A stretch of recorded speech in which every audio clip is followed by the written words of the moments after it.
Hello, my name is Katie Mullen, and welcome to the Coming to Monroe series. In this video, you will see and hear personal accounts of Monroe residents and how their families have made the journey to our community. As you listen to their stories, be prepared to watch for themes of tragedy, triumph, and tribulation. I hope you will be inspired by these stories as much as I have. In the 1820s, my ancestors were living in Canada, and they were farmers, and Michigan was trying to expand and get a bigger population so it could become a state. So they offered land here that was very cheap. My ancestor came from Canada, brought his wife and 5 children with him, put them in a boat, and they traveled from the Windsor area along the Lake Erie shoreline to Monroe County. They arrived near what's now Erie, and then eventually settled there. Ron Monroe, a former sports editor of the Monroe News, shares his account of how his surname changed over time. My great-grandfather spelled his name M-O-N-T-R-I. His brother spelled it M-O-N-T-R-I-E, and one of their other brothers spelled it M-O-N-T-R-Y. So you have 3 brothers in the same family who all spell their last name differently because the teacher said, okay, it sounds like you're saying this. I don't know how good their English was, probably not really good since they were used to speaking French. And the teacher would say, okay, this must be how your name is spelled, and that's how they learned to write it. My mother didn't speak English, so we would speak both English and Italian.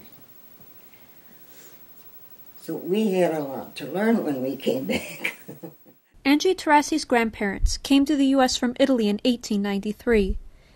Angie was born in Detroit, but 5 years later her grandparents took Angie and her sister back to Italy after her mother's death from tuberculosis. The first day that our grandparents took us over there, we met our maternal grandparents on the street right in front of our house. Can you imagine them not seeing their daughter and seeing the 2 of us?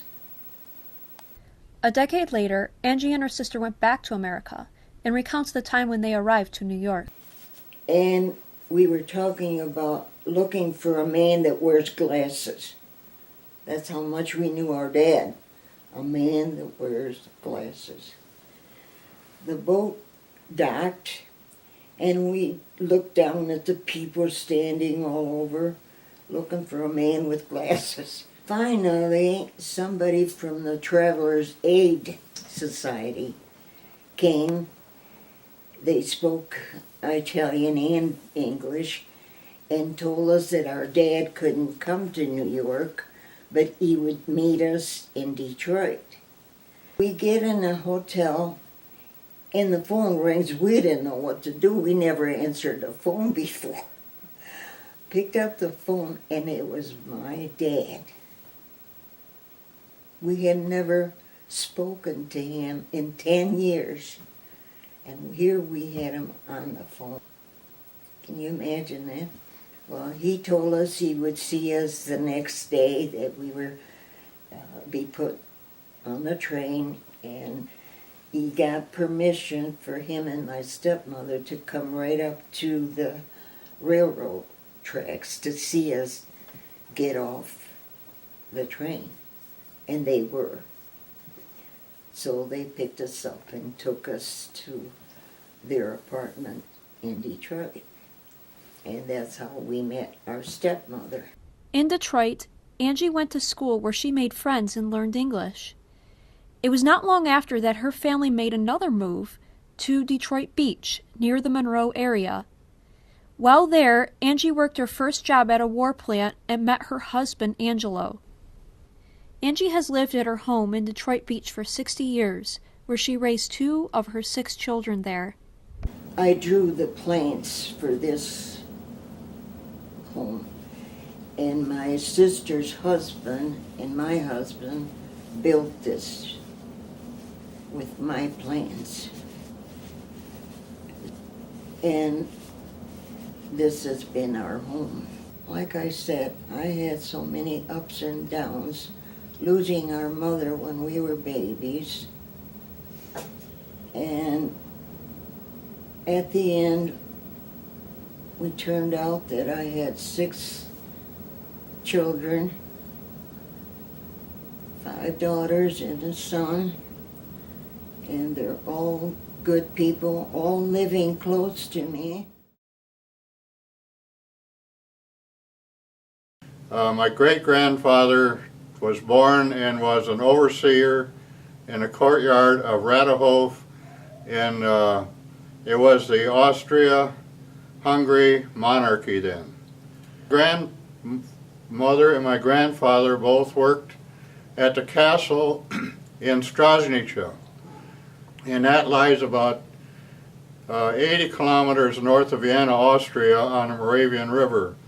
And that valley has some of the most beautiful farmland in all of Europe. Robert's story begins when his grandfather, František Vašner, took his sister's passport to come to America. At the time, they did not have photo identification, and he could hide under his sister's name of Francesca. But he only made it as far as Detroit, Michigan. And him and his friend both got jobs at the Statler Hilton Hotel in Detroit. He was a cook, and his friend was a window washer there. Well, in 1918, my grandmother and my dad and my aunt and my uncle, they all applied for a passport to come to America. But when they got ready, they did not have enough money or funds to get to America to pay their ship passage. So 2 years went by, and Grandpa finally made enough money by working at the hotel in Detroit and also walking rich people's dogs so they could have enough funds to come to America. In 1920, the rest of Robert's family had enough funds to come to America. The family first settled in Route 1, Wayne, Michigan, but his grandfather later got a job at a farm in Carlton. Life was not easy there. Grandmother and Dad and the family, they really had it hard. They couldn't hardly live anymore because they didn't have food and stuff. And while they were trashing oats in the year 1924, he got ran over by horses out there in the field, and he died after that. And they were so poor one time that if a slow train was going through the railroads there towards Carlton, they would actually jump up on the railroad cars and throw a few lumps of coal off and carry it home in burlap bags at night so they could at least have some heat in their house. Life improved for the family when Robert's father got a job at Ford Motor Company in Flat Rock. However, the Depression hit and tough times returned. But later, his father married in Newport. And as of that marriage, they had 11 children.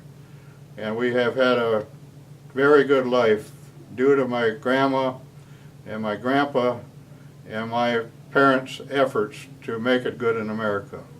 But the story does not end there. I created this book of our family history.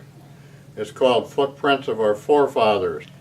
The inspiration I had about creating this book, and it took 6 years of time to get it all together and the research, I thought someone should put this book and the history of our family together, because if you don't, it's going to be lost forever.